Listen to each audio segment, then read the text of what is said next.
Hey there, welcome back to my series on stage fright.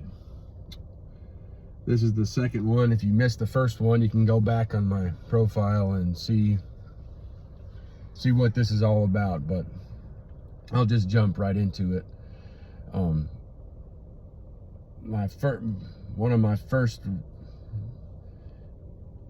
real deal stage fright problems was the first time I tried to sing in public, and I guess I was about 14, and I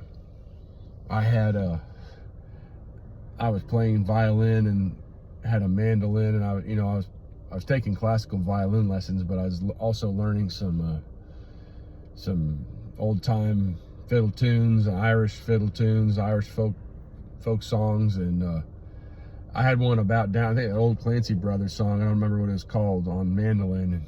I learned the chords, and I knew all the words, allegedly, and it was at some kind of music festival. It was old time or something, and I guess they had a little open mic deal, so I thought, man, I can play a song, sign me up.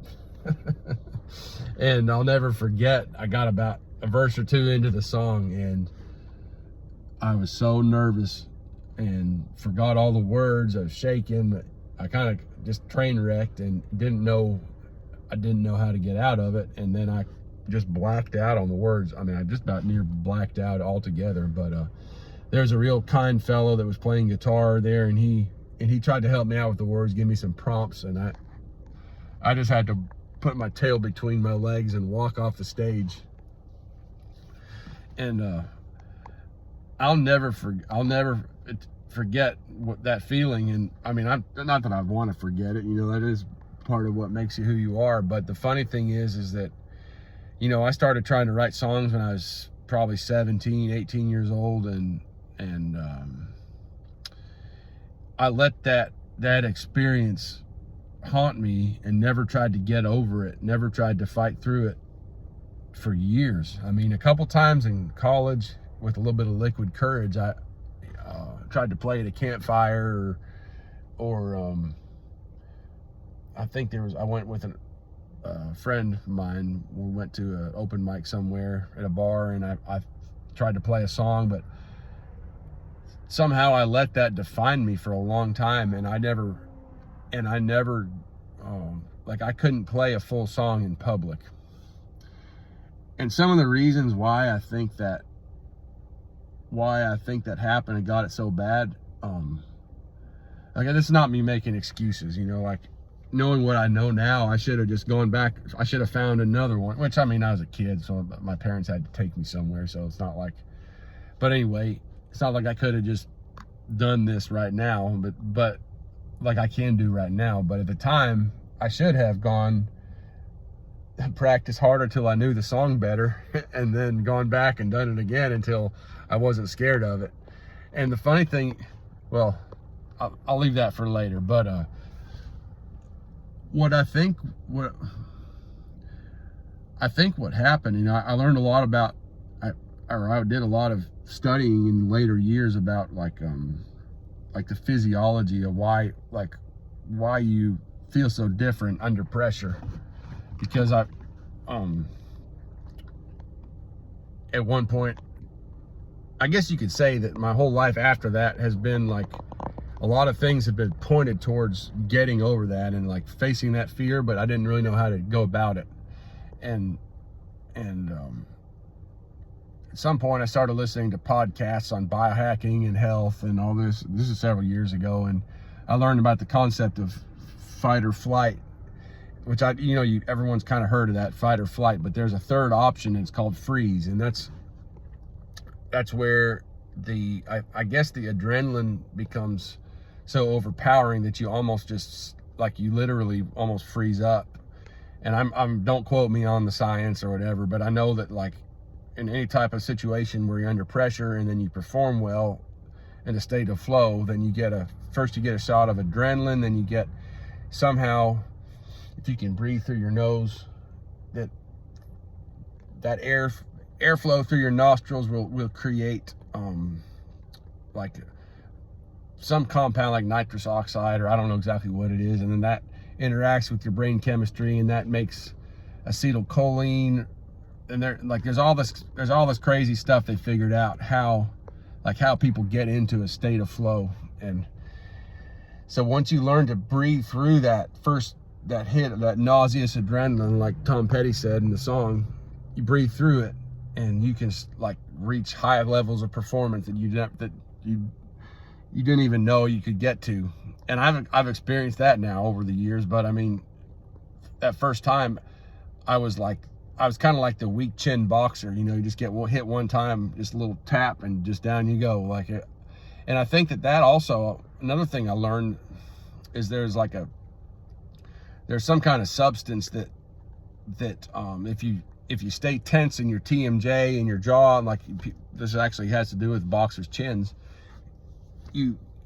something called substance P that comes from being always in a tense state and always kind of locked up and nervous, and something about that. I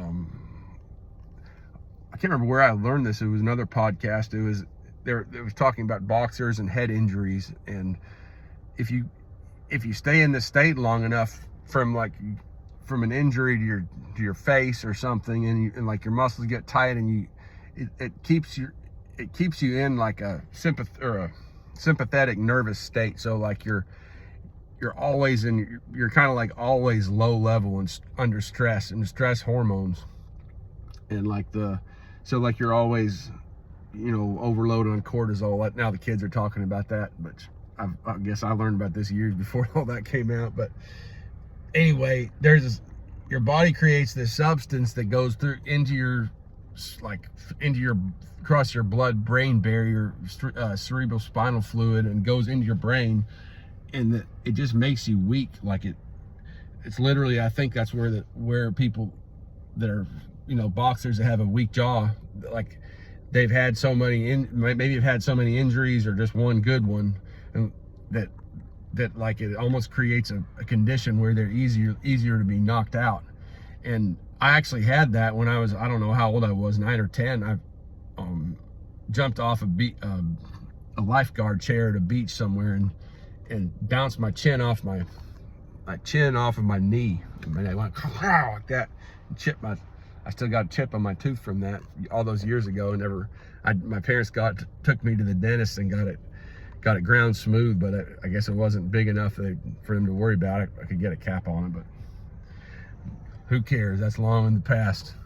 My teeth aren't great, but anyway, I remember being like almost in a haze and a fog for several days after that, and then even for weeks after. I think I started to get anxious. I mean, and I think that was like that.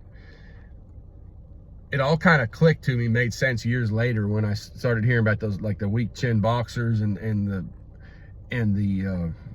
neuroscience between, or how you get the weak chin, and then also the fight, flight, or freeze response. And over time, I started to learn some different breathing techniques and stuff that did help for the physical side of it. Now, part of there's another aspect of it, which I'm about to get too long on this video, so hope you've got something out of it, or maybe something rang a bell with your own experience if you haven't ever dealt with this issue. But one more thing I will say is that what was I going to say? Oh yeah, that there's a physical element to it that I've just been talking about for 7 or 8 minutes, and another element of it is preparation. And that's the part that you can have something to do with. Like, a lot of times there's been things that I've been nervous for that I've been prepared for, and it's easier to deal with. And you start to get in like a virtuous cycle where you feel those nerves, and you know that you can, however you deal with it, and then you go through it and you do good, or you do well, and that's like a reinforcement that you don't have to be scared of that feeling.